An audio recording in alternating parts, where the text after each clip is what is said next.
Hello listeners, welcome to a new episode of the good talk podcast. हम हैं आपके host, मैं हूं सागर और मैं हूं चर्चिल। और हर हफ्ते की तरह we are back with a new topic to talk about, जिससे रिलेटेड कुछ स्टोरीज, कुछ एडवाइस, कुछ एडवेंचर्स हम आपसे शेयर करेंगे। आज के एपिसोड में हम बात करने वाले हैं about a very strong human emotion which is anger. हम में से काफ़ी लोगों को काफ़ी ज़्यादा गुस्सा आता है एंड हम नोटिस करेंगे उससे हम काफ़ी बार अपना नुकसान तो करते ही हैं, कई बार हम अपने अच्छे रिलेशंस भी ख़राब कर देते हैं और दूसरों को भी कुछ गलत बोल देते हैं। इनफैक्ट जब हमने अपने इंस्टाग्राम पेज पे आस्क मी एनीथिंग का सेगमेंट चलाया था तो काफ़ी लोगों ने हमसे पूछा था कि वो कैसे अपने एंगर पे वर्क कर सकते हैं। हमने वहाँ पे उन्हें कुछ सिंपल टिप्स दी थी, बट उनका जवाब ये आया था कि वो टिप्स उनके लिए इतनी वर्क नहीं कर पाती है। एंड देन वी डिसाइडेड कि हमें एंगर पे एक पूरा एपिसोड बनाना चाहिए जहाँ पे इन डेप्थ हमें बात करनी चाहिए कि लोगों को गुस्सा क्यों आता है और कैसे वो अपने एंगर से बेटर तरीके से डील कर सकते हैं। इससे पहले कि हम आगे बढ़े, मैं अपने सभी लिसनर्स को बताना चाहता हूँ कि आप अपने फीडबैक, कमेंट्स या सजेशंस हमसे व्हाट्सएप पे डायरेक्टली शेयर कर सकते हैं ऑन 8889460888। सागर, इससे पहले कि हम एंगर पे बात करें और हम ये बात करें कि कैसे एंगर को आप डील कर सकते हैं, मैं आपसे ये जानना चाहता हूँ कि कभी आपने कुछ ऐसा किया है गुस्से में जिसको आपने बाद में बहुत रिग्रेट किया है? चर्चिल, मैं अपने आप को बहुत ही काइंड और शांत पर्सन समझता हूँ और इसलिए मुझे यूजुअली गुस्सा आता नहीं है। बहुत कम ऐसा होता है कि किसी बात पे मुझे गुस्सा आता है, बट मुझे डेफिनेटली कुछ इंस्टेंसेस याद हैं जब मैंने अपने घर पे बहुत लड़ाई की है, मैंने बहुत रूडली कोई बात बोल दी है, मैंने मॉम से स्पेशली कुछ बदतमीज़ी से बात की है, जो मैं अब अपनी लाइफ में काफ़ी रिग्रेट करता हूँ। Definitely these are part of growing up, और जब आप टीनेज ईयर्स में होते हो तो एक नेचुरल रिएक्शन होता है चीज़ों का, but I do realise now कि उसको मैं बेटर हैंडल कर सकता था। तो I regret that kind of thing right now. What about you Churchill? ऐसा कोई इंसिडेंट जो आपको याद है स्पेसिफिकली? सागर, मुझे इनिशियली बहुत लगा करता था कि मुझे गुस्सा आता नहीं है एंड लोग इतना ज़्यादा गुस्सा कैसे कर सकते हैं। बट मैंने नोटिस किया है कि जब आप पावरलेस फील करते हैं या फ्रस्ट्रेटेड होते हैं, आपको पुश किया जाता है, तो आपके अंदर से पता नहीं सडनली इतना सारा गुस्सा निकल के आ जाता है। और उस गुस्से में मैंने काफ़ी चीज़ें ऐसी की है जिन्हें मैं रिग्रेट करता हूँ। मैंने अपना नया आईफोन तोड़ दिया था जस्ट बिकॉज मुझे गुस्सा आ रहा था। मुझे याद आता है कि जब हम स्पेन गए थे तो बार्सिलोना के एक क्लब में एक छोटी सी बात पे मेरा और मेरी वाइफ का झगड़ा हो गया था एंड मैंने उस गुस्से को पूरी रात होल्ड करके रखा था, और एक नाइट जो कि बहुत एपिक हो सकती थी, उस नाइट पे हम दोनों ने कुछ नहीं किया था। एंड ऐसे बहुत सारे छोटे मोटे इंसिडेंसेस जिनके बारे में आज मैं सोचता हूँ तो मुझे बड़ा बुरा लगता है। एंड ओवर द ईयर्स मैंने रियलाइज़ किया कि इस गुस्से के इमोशन का कोई बहुत फ़ायदा होता नहीं है। अगर उसकी जगह आप उसे यूज़ कर सके प्रॉपरली अपनी लाइफ में चेंज लाने के लिए, तो वो काफ़ी बेटर तरीके से आपको सर्व कर सकता है। एंड इसलिए अब मैं कोशिश करता हूँ कि जब भी मुझे वो इमोशन आए तो मैं उससे वो लर्निंग्स लूँ और अपनी लाइफ में चेंज लाने की कोशिश करूँ। और बहुत लोगों को लगता है कि अगर आपको गुस्सा आता है तो सिर्फ आपको एक चीज़ सोचनी है, शांत हो जाओ, शांत हो जाओ, बी काम, और ऑटोमेटिकली गुस्सा चला जाएगा। पर ऐसा होता नहीं है, और इसका रूट इस चीज़ में है कि जैसा कि आपने कहा कि anger is all about pain. और इसका एक बहुत सिंपल सा एग्जाम्पल है मेरे पास।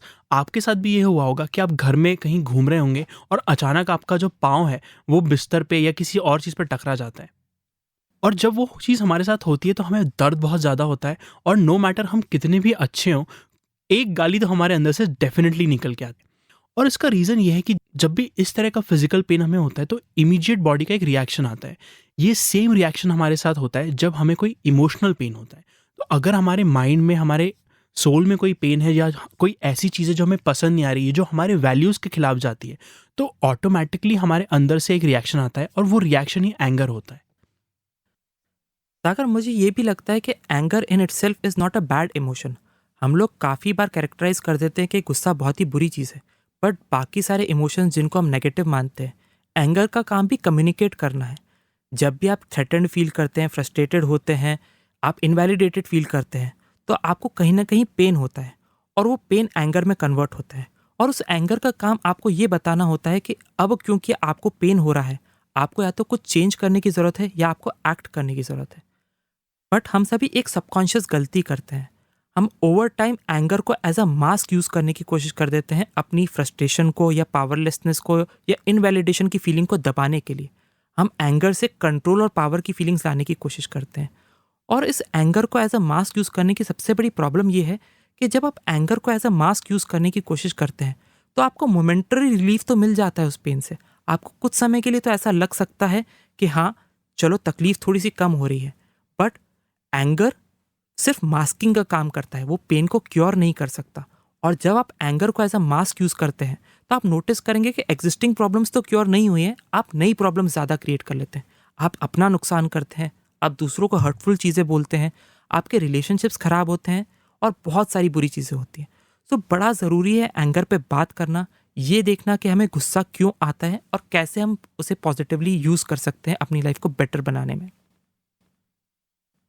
और अल्टीमेटली आप गुस्सा दिखा के भी जो पाना चाहते हैं वो आपको उस समय तो मिल जाता है, पर बहुत चांसेस है कि जो चीज़ आपको पहली बार गुस्सा दिलाई थी वो आपकी लाइफ में बार बार होती रहेगी। और मुझे लगता है एंगर इसलिए भी हमको नेगेटिव लगता है क्योंकि कई बार मूवीज में, टीवी सीरियल्स में भी उसको नेगेटिव लाइट में दिखाया जाता है। आपको गैंग्स ऑफ वसेपुर का वो डायलॉग याद होगा, तेरा खून कब खौलेगा रे फैजल। और जब उसका खून सच में खौलता है तो there is a lot of violence that follows from that. और अक्सर हम गुस्से को इसी तरह से देखते हैं कि it's a destructive force. But अगर आप सोचने की कोशिश करेंगे कि जितने भी ऐसे मूवमेंट्स हुए हैं जिससे लाइफ में या वर्ल्ड में चेंज आया, भले ही वो equal voting rights for women हो, भले ही वो civil rights for black people हो, या equal rights for gay people हो, या कुछ भी हो, इन सब का रूट कहीं ना कहीं गुस्सा था। यानी कि they were angry about the way things were and they wanted to change it, और फिर उसको चेंज करने के लिए उन्होंने कदम उठाए। सो जैसा कि आपने कहा कि गुस्सा एक तरह की एनर्जी होता है, इट जस्ट मैटर्स कि आप उसको किस तरह से और कब यूज़ करते हैं। और उसी बारे में हम बात करना चाहते हैं कि how can you manage your anger and use it as a sign कि कुछ गलत है, और उस चीज़ को फिर आप कैसे चेंज कर सकते हैं। तो अगर एंगर से डील करने में सबसे पहली स्टेप जो मुझे लगती है वो ये है कि आपको रियल रीज़न आइडेंटिफाई करना पड़ेगा कि आपको गुस्सा क्यों आया है या आपको इन जनरली गुस्सा क्यों आता है। एंड इसके लिए आपको अपने आप से बेसिक कुछ सवाल पूछने पड़ेंगे कि क्या सर्कमस्टेंसेस थी जब आपको गुस्सा आया, लोगों ने क्या कहा, क्या सिचुएशन हो गई जब आपको गुस्सा आया। एंड जब आप अपने गुस्से को या अपने इस इमोशन को वर्ड्स देने की कोशिश करते हैं तो आप नोटिस करेंगे दो चीज़ें होती हैं। पहली तो ये कि गुस्से को वर्ड देना बड़ा डिफिकल्ट होता है। हमें गुस्सा तो आ रहा होता है पर जब हम लिखने बैठते हैं तो हमें उसे वर्ड्स में लिखना बड़ा डिफिकल्ट लगता है। हम नोटिस करेंगे कि कई बार जब हम गुस्से को वर्ड्स देने की कोशिश करते हैं तो हमें रियलाइज़ होता है कि जिस चीज़ को लेके हम गुस्सा हुए थे वो तो बहुत ही स्टूपिड सी चीज़ है और इस पे गुस्सा आना नहीं चाहिए था। And from that you realise कि आप किसी और चीज़ का गुस्सा इस पे निकाल रहे थे। तो जब आप अपने गुस्से को वर्ड्स देने की कोशिश करेंगे रिटर्न वे में तो आपको पहली चीज़ तो ये रियलाइज़ होगी कि हम कई बार किसी दूसरी चीज़ का गुस्सा किसी और पे निकालते हैं। एंड दूसरा ये कि जब आप रियल रीजंस फाइंड आउट करते हैं तो आप उनका सॉल्यूशंस ढूंढ सकते हैं। अगर आपको लगता है कि किसी ने कोई चीज़ करी थी जिससे आपकी वैल्यूज़ हर्ट होती हैं और इसलिए आपको गुस्सा आया, तो आप उसका सॉल्यूशन निकाल सकते हैं कि आप बेटर तरीके से अपनी वैल्यूज़ कम्युनिकेट कर सकते हैं। ऑल्सो कई बार आप अपने लिमिटेशंस या फ्रस्ट्रेशंस को छुपाने के लिए गुस्से का यूज़ करते हैं। तो उस केस में जब आप इस प्रोसेस को फॉलो करते हैं और आप अपने गुस्से के ट्रिगर्स को लिखने की कोशिश करते हैं और रियल रीज़न फाइंड आउट करने की कोशिश करते हैं, then you would get an answer कि आपको अपने आप को चेंज करना पड़ेगा, अपनी सिचुएशन को चेंज करना पड़ेगा ताकि बार बार आपको गुस्सा आना बंद हो। एंड चचल, आप तो जानते ही हो कि मैं लिखने का कितना बड़ा फ़ैन हूँ। I am a huge fan कि नो मैटर आपको क्या फीलिंग आ रही हो, आप सैड हो, अनहैप्पी हो, आपको अच्छा फील नहीं हो रहा हो, आपको लग रहा हो सब कुछ मीनिंगलेस है, या फिर आपको गुस्सा आ रहा हो, अगर आप उस बारे में लिख सकते हैं तो automatically you create a distance between the emotion या फीलिंग एंड योरसेल्फ। और जैसे ही आप उसमें डिस्टेंस क्रिएट करते हो, जैसे ही वो आपके माइंड से निकल के पेपर पे आ जाता है, तो आप उसको थोड़ा क्रिटिकली देख पाते हो। आप देख पाते हो कि एक्चुअली क्या हो रहा था।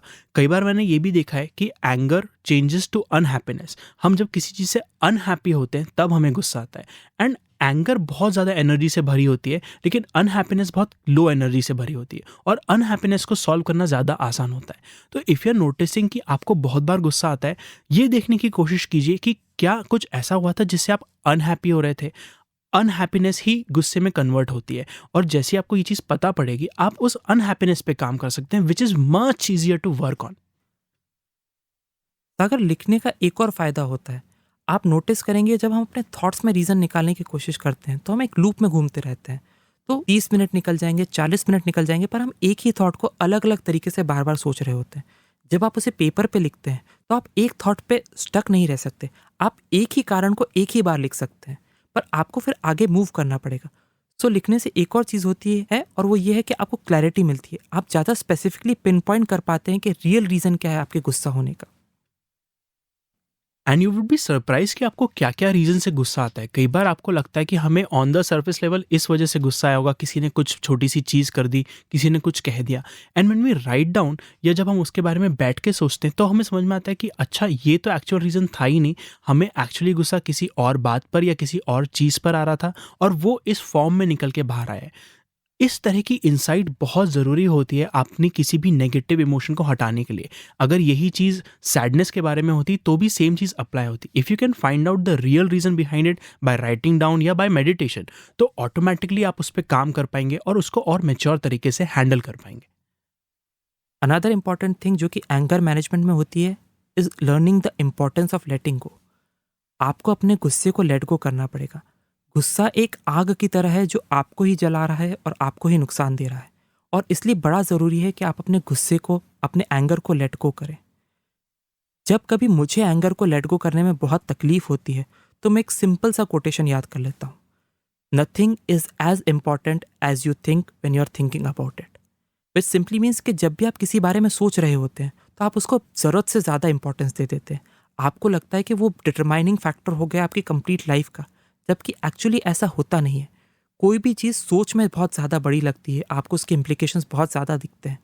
तो जब भी आपको किसी चीज़ को लेट गो करने में बहुत डिफ़िकल्टी हो रही है, try and remember this simple phrase, nothing is as important as you think when you are thinking about it.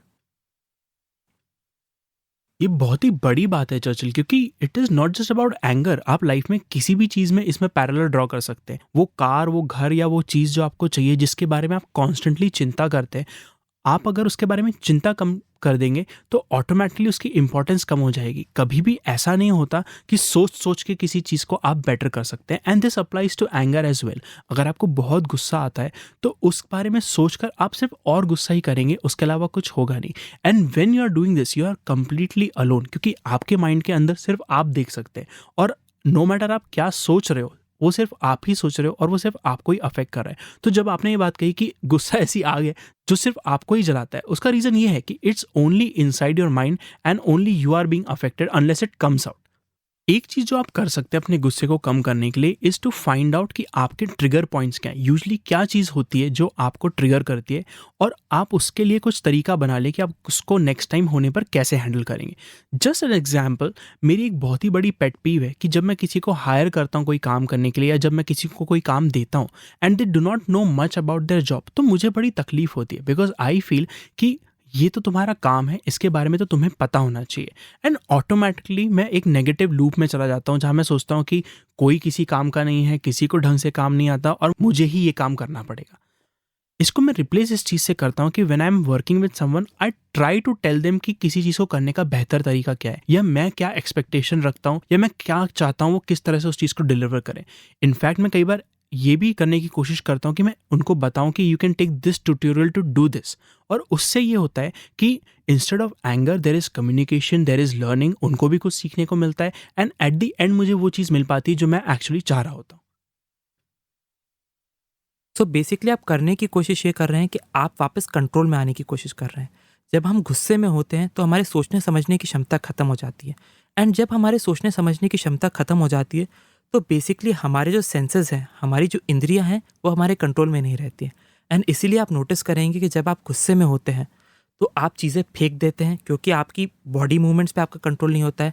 आप कुछ भी भूल देते हैं जो कि बहुत हर्टफुल होता है। आप बुरे शब्दों का प्रयोग कर लेते हैं। एंड इसलिए बड़ा ज़रूरी है कि आप अपने सेंसेस को वापस कंट्रोल में लाएं। आप अपने सोचने समझने की क्षमता को वापस लेके आएँ। एंड ये आप किसी भी तरीके से कर सकते हैं। और ये जानना भी बड़ा ज़रूरी है कि ये कंट्रोल का पैटर्न हर इंसान के लिए अलग होता है। There is no one size fit all. So आपको आइडेंटिफाई करना पड़ेगा कि कौन सा तरीका आपके लिए वर्क करता है।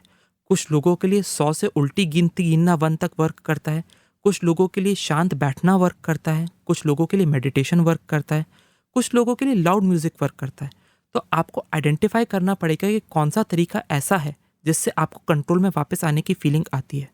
पर्सनली मेरे लिए, जैसा कि मैंने पिछले एपिसोड्स में बताया भी था, चीज़ें ऑर्गेनाइज करना कंट्रोल में आने की फीलिंग देता है। तो जब मैं चीज़ें उठाने लगता हूँ, अपने आसपास की सराउंडिंग्स की चीज़ें जमाने लग जाता हूँ, तो मुझे थोड़ा सा कंट्रोल में आने की फीलिंग आती है एंड मेरा गुस्सा शांत हो जाता है। तो आपको आइडेंटिफाई करना पड़ेगा कि ऐसी कौन सी टेक्निक है जिससे आपको ये कंट्रोल में आने की फीलिंग आती है और उसे यूज़ करना पड़ेगा वापस कंट्रोल में आने के लिए।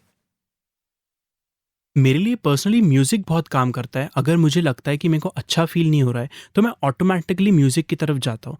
And this technique is called cleansing with sound, यानी कि आप साउंड को यूज़ करके अपने थॉट्स को क्लियर या क्लीन करते हैं।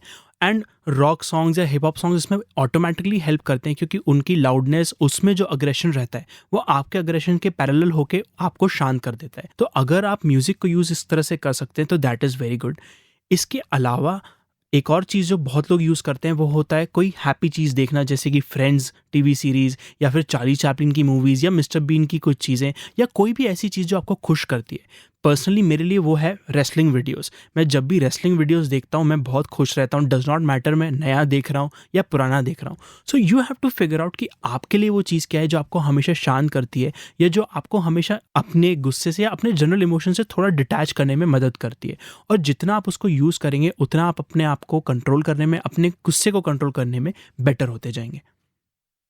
सागर, इसके अलावा एक चीज़ जो काफ़ी लोगों के लिए वर्क करती है, but I am not sure कि वो यूनिवर्सली ट्रू है कि नहीं, वो है डीप ब्रेथ्स लेना। एंड मैं ऐसा इसलिए बोल रहा हूँ कि वो यूनिवर्सली ट्रू शायद नहीं है, क्योंकि पर्सनली मेरे लिए वर्क नहीं करती है। बट हमारे लिसनर्स डेफिनेटली उस पर एक्सपेरिमेंट करके देख सकते हैं। काफ़ी लोगों को डीप ब्रीदिंग से एंगर में हेल्प काफ़ी मिलती है। तो आपको सिर्फ इतना करना है कि आपको अपनी आइज़ क्लोज करनी है और डीप ब्रेथ लेनी है। उस ब्रेथ को कुछ देर अपने अंदर होल्ड करें और फिर एक्सेल कर दें। जब आप ये पैटर्न 5-6 बार करते हैं, तो आप नोटिस करेंगे कि कंपैरेटिवली आपका एंगर कम हो गया। एंड एज आई सेड कि हो सकता है ये पर्टिकुलर टेक्निक आपके लिए वर्क नहीं करती हो। सो आपको करना ये है कि आपको इस पूरे पैलेट में से चूज़ करना है कि कौन सी टेक्निक्स आपको शांत कराने में हेल्प करती है और वापस कंट्रोल में आने की फीलिंग देती है। And you have to start using it whenever you feel the emotions of anger. मुझे लगता है चर्चिल एक दूसरी टेक्निक के साथ कंबाइन करके ये शायद काम करे, and that is to leave the room. आपको जिस भी रूम में खड़े होकर गुस्सा आया है, जिस भी जगह पर खड़े होकर गुस्सा आया है, आप उससे बहुत दूर चले जाइए। सो दिस कुड मीन कि आप दूसरे रूम में चले जाते हैं, दिस कुड मीन कि आप किसी पास के गार्डन में या अपने घर के गार्डन में चले जाते हैं, या सिंपली ओपन एयर में चले जाते हैं। और वहां रह के अगर आप थोड़ी डीप ब्रीदिंग करेंगे, तो आपको एक अलोन स्पेस मिलेगा, थोड़ा सा अलोन टाइम मिलेगा, एंड चांसेस आर कि ये टेक्निक थोड़ी सी और पावरफुल हो जाएगी और आप उसको यूज कर पाएंगे। इवन इफ ब्रीदिंग आपके लिए काम नहीं करती, तो मुझे लगता है रूम लीव करना बहुत ही अच्छी टेक्निक है, क्योंकि this create some distance. Similarly जैसे कि राइटिंग से थोड़ा डिस्टेंस आता है, आप जिस भी एरिया में थे जहाँ पे आपको गुस्सा आया था, अगर आप उससे वॉकआउट करके कुछ देर के लिए कहीं और चले जाएंगे, तो ऑटोमेटिकली आप थोड़े शांत हो जाएंगे। सागर, ये टिप मुझे बड़ी अच्छी लगी, क्योंकि स्पेस चेंज करना बड़ा हेल्प करता है आपके इमोशंस को चेंज करने में। कई बार आप नोटिस करेंगे कि आप किसी कमरे में बैठे होते हैं और अगर आप बहुत नेगेटिव होते हैं, तो आपको थोड़ी देर बाद फील होने लग जाता है कि सभी तरफ से नेगेटिव वाइब्स आपसे आके टकराने लगी है। सेम चीज़ एंगर से होती है। अगर किसी कमरे में या किसी एनवायरनमेंट में आपको एंग्री फीलिंग्स हैं, तो अगर आप उसी एनवायरनमेंट में रहेंगे, तो कुछ टाइम में उस पूरे एनवायरनमेंट की एनर्जी नेगेटिव हो जाएगी और वो एंगर से भर जाएगी। एंड जितना ज़्यादा आप उस एनवायरनमेंट में रहेंगे, उतना ज़्यादा वो एनर्जी बबल अप होती जाएगी। सो ऐसे किसी केस में सबसे अच्छा होता है कि आप ओपन एयर में जाएं, आप खुली जगह पर जाएं और वहाँ से फ्रेशनेस लेके आएँ, and you would feel some ease. एक चीज जो आई थिंक हमें याद रखना चाहिए एज अ पर्सन इज कि nobody owes you anything. कोई ज़रूरी नहीं है कि आप अपनी लाइफ में जो भी कर रहे हैं वो बिल्कुल सही कर रहे हैं और आपके अलावा सब लोग गलत हैं। Every person around you is living the life that they think is right. तो ऐसा हो सकता है कि उनके राइट या सही की डेफिनेशन आपकी सही और राइट की डेफिनेशन से डिफरेंट हो, and that is completely okay. जब तक आप ये रिस्पॉन्सिबिलिटी लें कि आप क्लियरली कम्युनिकेट करेंगे वो बातें जो आप कहना चाहते हैं बिना गुस्से के, तो आपकी लाइफ ओवर टाइम साथ में रह के बेटर हो जाएगी। पर जब तक वो हो रहा है, you have to make sure कि आप सिर्फ इसलिए किसी पे गुस्सा ना उतार दें कि वो आपके आसपास रहते हैं। सागर, मुझे लगता है कि एक्सपेक्टेशंस तो सबसे बड़ा रीज़न है कि हमें गुस्सा बहुत ज़्यादा आता है। अगर उन्हीं एक्सपेक्टेशंस को आप थोड़ा कंट्रोल में कर सकें और उन्हीं एक्सपेक्टेशंस को अगर आप एप्रिसिएशन में कन्वर्ट कर सकें, तो आप नोटिस करेंगे कि आपको गुस्सा काफ़ी कम आने लग जाता है। हम लोगों की दूसरों से कुछ ज़्यादा ही एक्सपेक्टेशंस होती हैं, और जब वो एक्सपेक्टेशंस पूरी नहीं होती है, तो हमें उन चीज़ों के लिए एंगर आता है। सो एक और तरीका जो लोग यूज़ कर सकते हैं अपने गुस्से को कंट्रोल में करने के लिए, वो ये है कि आप ग्रैटिट्यूड की प्रैक्टिस करें। आप नोटिस करना चालू करें कि आपके आसपास कितनी अच्छी चीज़ें हैं, लोग आपके लिए कितनी अच्छी चीज़ें कर रहे हैं, आपको कितनी अच्छी चीज़ें बाय डिफ़ॉल्ट मिली हुई हैं। एंड जब आप इस एप्रिसिएशन के स्टेट में आते हैं, तो आप नोटिस करेंगे कि ऑटोमेटिकली आपका गुस्सा थोड़ा-सा कम हो जाता है। अपार्ट फ्रॉम दैट, मेरे पास एक बहुत ही सिंपल हैक है जो इमीडिएटली एंगर कम करने में बड़ा हेल्प करता है। आप नोटिस करेंगे कि जब भी आपको गुस्सा आता है, तो एक इमोशन हमेशा होता है, जब भी आपको गुस्सा आएगा तो आप अपनी मुट्ठी क्लोजली बंद करने की कोशिश करते हैं, आप अपनी फिस्ट को क्लिंच करने की कोशिश करते हैं। एंड ये फिजियोलॉजिकल रिस्पॉन्स हमेशा एंगर को अकम्पनी करता है। तो आप इस फिजियोलॉजिकल रिस्पॉन्स को चेंज करके भी एंगर को ट्रीट कर सकते हैं। तो नेक्स्ट टाइम जब भी आपको गुस्सा आने लगे और आप नोटिस करें कि आपने अपनी मुट्ठी को बहुत टाइटली बंद कर लिया है, सो आप अपनी आंखें बंद करें, अपनी मुट्ठी को खोलें और अपने दोनों हाथों को सिर्फ अपने हार्ट पे रख लें और आपकी हार्ट बीट को अपने हैंड्स पे फील होने दें। आप नोटिस करेंगे कि इस सिंपल प्रैक्टिस से आपका गुस्सा काफ़ी हद तक कम हो जाता है। जैसे ही हम अपनी फिजियोलॉजी को चेंज करते हैं, अपने हाथों को ओपन करते हैं और अपने हार्ट पे रखते हैं, हमारे में ज़्यादा ओपन होने की फीलिंग आती है और वो जो गुस्सा होता है वो गुस्सा बाहर डिसिपेट हो जाता है। फाइनली मैं एक चीज़ पर्सनल एक्सपीरियंस से शेयर करना चाहता हूँ। मैंने शुरुआत में कहा था कि मैं अपने आप को एक बहुत गुस्सा करने वाले पर्सन की तरह नहीं देखता हूँ, but that does not mean कि मुझे गुस्सा आता नहीं है। इट सिंपली मीन्स कि मैं अपने गुस्से को बहुत एक्सप्रेस नहीं करता हूँ। The down side of that is कि आप हमेशा एक नाइस पर्सन बने रहते हैं और आप कभी भी अपनी एक्चुअल फीलिंग बोल नहीं पाते। तो अगर आपको गुस्सा आता है, इसका मतलब ये नहीं है कि आप उसको हमेशा अंदर होल्ड करके रखें। डेफिनेटली उसको हेल्दी वे में एक्सप्रेस करने के तरीका आपको ढूंढना चाहिए, but do not always be the nice person. अगर आपको कोई बात पसंद नहीं आई है तो you can definitely find ways जिससे आप अपनी बात रख भी सकें और सामने वाले को बुरा भी नहीं लगे। तो गुस्से से डरे नहीं, don't see it as a negative thing, but use its power ये समझने के लिए कि एक्चुअली क्या हुआ, आपको क्या पसंद नहीं आया, और फिर उसको एक हेल्दी वे में बोलने की कोशिश कीजिए। सागर, किसी भी चीज़ को हैंडल करने की या किसी भी सिचुएशन को हैंडल करने के 3 पॉसिबल रिस्पॉन्सेज हो सकते हैं। आप उसे एक्सेप्ट कर सकते हैं, आप उसे रिजेक्ट कर सकते हैं, आप उसे चेंज कर सकते हैं।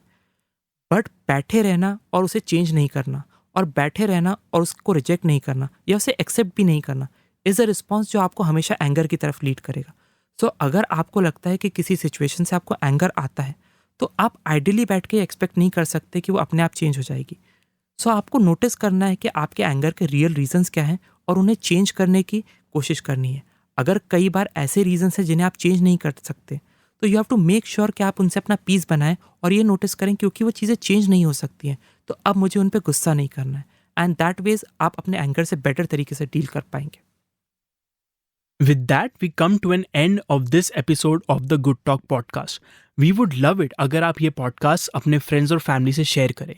उनसे ये podcast share करने के लिए simply give them the link thegoodtalk.in, और वो अपनी favorite podcasting platform या फिर हमारी website पर इस podcast को सुन पाएंगे।